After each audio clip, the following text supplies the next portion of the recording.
Welcome back to Nasdaq Trade Talks. I'm Jon Maier, Global Markets Reporter at Nasdaq. We're coming to you live from Inside ETFs in Hollywood, Florida. And joining us for the segment, we have Jon Maier. He's the Chief Investment Officer over at Global X ETFs. And the only certainty out there is the amount of uncertainty that's out there. It's great to have you with us, Jon. And that really is the case this year. I was talking about the business cycle. Are we coming up to a recession? We have the election, which is certainly going to be pretty dramatic in the U.S., and we have Brexit going on. There's a lot that's out there, and you have to, use ETFs to help you manage that risk and diversify. So let's talk about the China sector ETF. Clearly, that's a hot topic. What's going on right now geopolitically with us, with the trade deal, with the coronavirus, and so forth. Tell us about this portfolio in particular. Sure. Global X has a suite of China sector ETFs.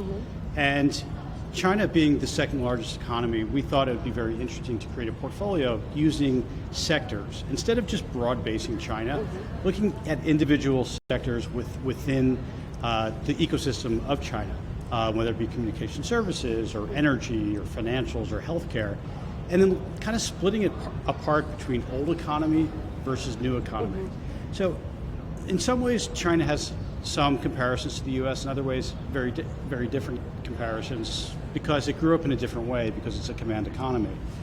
We thought about mixing the old economy with the new economy, and the new economy is more technology oriented, and we thought by segmenting out specific sectors, you can come up with a solid portfolio. Yeah, I mean, it's also consumer-led economy now too, Sure. versus being involved with the export-oriented sectors, as you said before, that marriage of really looking at newer technologies and sort of moving away from the older technologies to really take advantage of those dynamics that you're seeing in the Chinese market. For sure, and you even see in like healthcare, which is developing more in a technology-based way than you would see in the US. We're even seeing with the IPOs too, Asian IPOs, that a lot of them are that health tech that are coming to market here. Let's talk about thematic disruptors in the ETF model portfolio, because Global X is really known for that, for developing these thematic ETFs. It's almost like the new stock picking, right?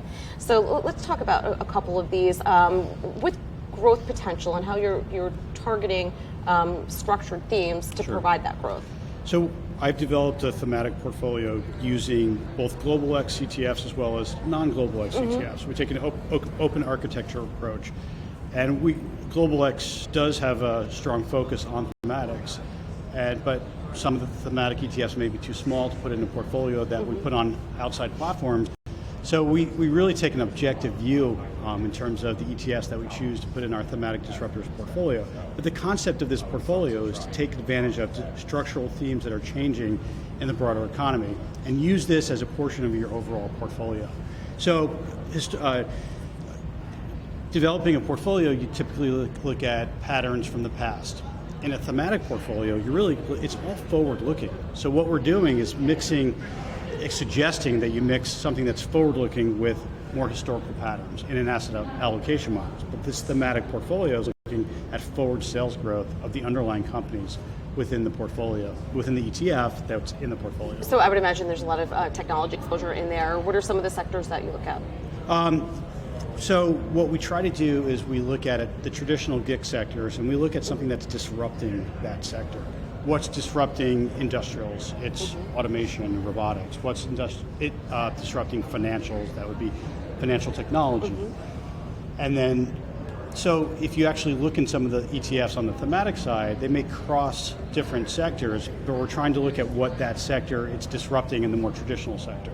Yep, all right. Very interesting. Thanks so much for joining us, Jon. And thanks for joining me on Trade Talks. I'm Jon Malandrino, Global Markets Reporter at Nasdaq.